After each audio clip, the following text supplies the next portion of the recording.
સમાચારોની શરૂઆત કરીએ રાજકોટના મેયરની કુંભ યાત્રા વિવાદમાં ભાજપનો કકળાટ સામે આવ્યો। મહાકુંભ યાત્રામાં વિવાદ અંગે નયનાબેન પેઢડિયાએ આરોપ લગાવ્યા। મહાકુંભમાં મારી પાછળ કોઈએ લોકો મોકલ્યા હતા। ભાજપના જ એક જૂથે મેયરની કારના ફોટો વાયરલ કર્યાનો દાવો કરાયો છે। મેયર નયનાબેન પેઢડિયાએ કહ્યું હાઈકમાન્ડને રજૂઆત કરીશ।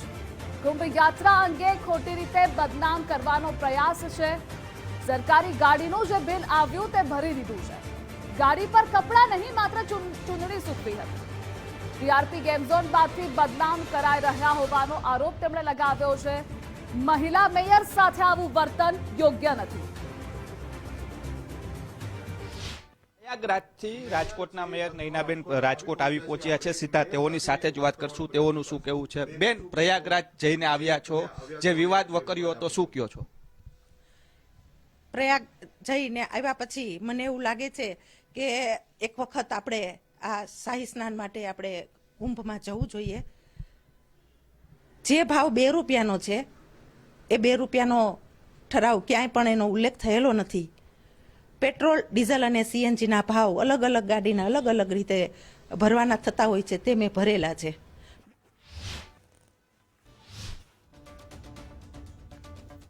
હું જ્યાં રોકાણી હતી ત્યારથી જ મને એવું લાગ્યું કે મારી પાછળ કોકને મોકલેલા છે અને ત્યારથી આ ફોટા પાડેલા છે। કપડાં છે એ ચૂંદડી હતી, જે સ્નાન માટે આપણે ઉપયોગમાં કરેલી હોય એને હિન્દુ ધર્મ પ્રમાણે નીચવી નથી શકાતી, એટલે અમે એ ખૂબ નીતરતી ચૂંદડીને અમે બહાર સૂકવી હતી, કેમ કે ત્યાં કોઈ દોરીની વ્યવસ્થા હતી નહીં, કોઈ ખીલીની વ્યવસ્થા હતી નહીં, કે જેથી કરીને અને અમારો કોઈ એવો ભાવ નહોતો। જેને પણ આ કાવતરું કર્યું હોય એના મનથી એને કાવતરું કર્યું છે। બીજાની ગાડીમાં પણ આવી રીતે કપડાં સુકાતા હતા, પણ સ્વાભાવિક છે એક મેયર તરીકે પાછળથી એને ફોટા પાડેલા હતા। આગળથી જ્યારે મારી સાથે રહીને કર્યું હોય તો હું કહું કે એનું કાળજું સિંહનું હતું।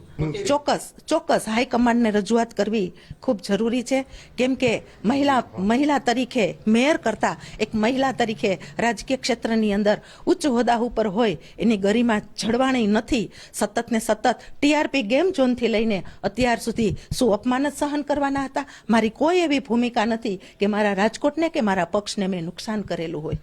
એવું લાગે છે પક્ષના જ કોઈ લોકો છે કે આપને હેરાન કરવાના પાછલા દરવાજેથી પ્રયાસ કરી રહ્યા છે? આમાં હું પડવા માંગતી નથી।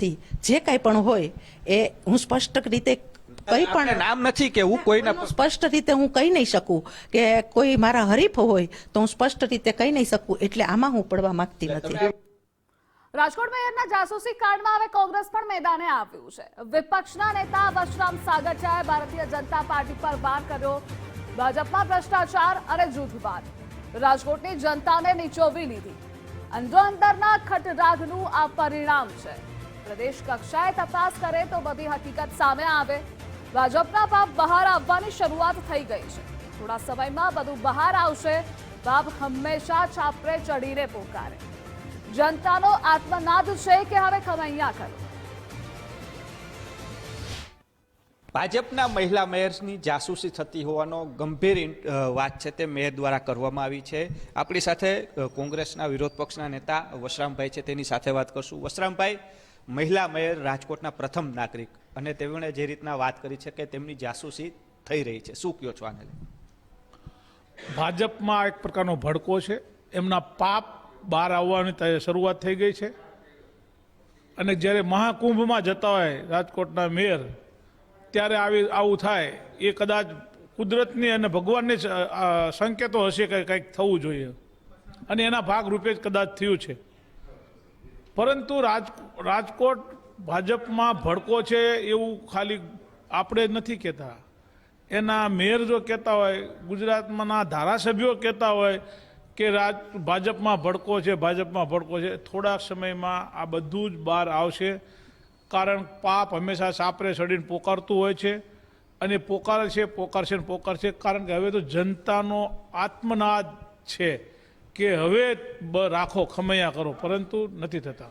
વશરામભાઈ, તમે તો કોર્પોરેશનમાં 5 વર્ષથી છો।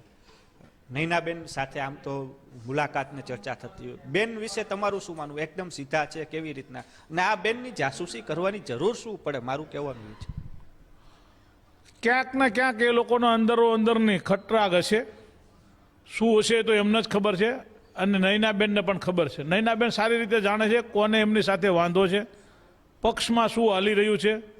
નયનાબેન કદાચ ભ્રષ્ટાચાર થતો હોય છે તો રોકવાનો પ્રયાસ કરતા હશે, અથવા ભ્રષ્ટાચાર કરવા નહીં દેતા હોય, અથવા સ્ટેન્ડિંગ ચેરમેન ભ્રષ્ટાચાર મેયરને કરવા નહીં દેતા હોય, અથવા ભાજપના શાસકો પદાધિકારીઓ ભ્રષ્ટાચાર છુપાવવાનું કંઈક માગતા હશે. ટૂંકમાં ભ્રષ્ટાચાર આ લોકોમાં ખૂબ વધી ગયો છે. રાજકોટની પ્રજાને નીચોવી લીધી છે. જુદા જુદા ટેક્સ ને કરવેરા ટેક્સ ને પોલીસ દ્વારા તમે જો ખાલી સામે કાંઠે, હું પૂર્વ ઝોનમાં રહું છું, સામે કાંઠેના વિસ્તારના પૂર્વ ઝોનમાં ટ્રાફિકવાળાએ ₹1.25 કરોડ ઉઘરાણું કર્યું. તમે વિચાર કરો કે કોઈ પણ રીતે. નયનાબેન વિશે શું? નયનાબેન સારા વ્યક્તિ છે, એક સુશીલ ભણેલા ગણેલા, અને રાજકોટમાં લગભગ મારી દ્રષ્ટિએ વિવાદમાં આવે એવા મેયર નથી, પરંતુ ક્યાંક ને ક્યાંક વિવાદમાં આવ્યા છે. તો શું છે એ ગોતવાનો વિષય છે. એમનો વાંક છે, એમને કરપ્શન કરે છે કે પદાધિકારીઓ બીજા કરપ્શન કરે છે, કોનો વાંક છે ગોતવાનો વિષય છે. અને ભાજપને હાઈકમાન્ડને પણ હું વિનંતી કરું છું કે આ અંદર જાઓ, ઊંડા ઉતરો ને આ લોકોને બહાર કાઢો, જે ખોટા છે એ લોકોને બહાર કાઢી મૂકો. તો આટલા વશરામભાઈ કે જે રીતના નયનાબેનનું વ્યક્તિત્વ વ્યવસ્થિત છે, પરંતુ ક્યાંક ને ક્યાંક ભ્રષ્ટાચાર ને કારણે કાં કરતા હશે ને કાંઈ નહીં કરવા દેતા હોય, બેમાંથી એક મુદ્દાના કારણે તેઓને વિવાદમાં લાવવામાં આવ્યા છે ને તેની પાછળ જાસૂસી થઈ શકે તેવી વાત છે. કેમેરા પર્સન દેવજી રંગાડિયા સાથે રહીમ લાખાણી, ગુજરાત ફર્સ્ટ, રાજકોટ.